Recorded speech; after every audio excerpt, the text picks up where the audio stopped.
Ubufakazi bukaSayitsheni Ngobeni bebugxile kakhulu ekutheni wayeziphethe kanjani umama kaJayden Limek ngesikhathi kufika amaphoyisa ezogcinga uJayden emva kokubika ukuthi unyamalele. Utshele inkantolo ukuthi ngesikhathi becinga akazange abalekelele umama kaJayden. Was the accused searching the area with you? No, the person that was searching the area with me was the colored guy, tall guy. I don't know whether it's the uncle, and me and my colleagues. She was not searching.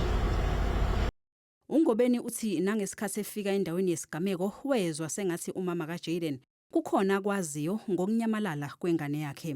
Did you feel that the accused person was hiding the child? Not really hiding. I felt like she knew something. uTiffany Mac ubhekene namacala ehlukene okubalwa kuwo ukubulala kanye nokuphazamisa ukusebenza komthetho. Uyawaphika wonke amacala abhekane nawo.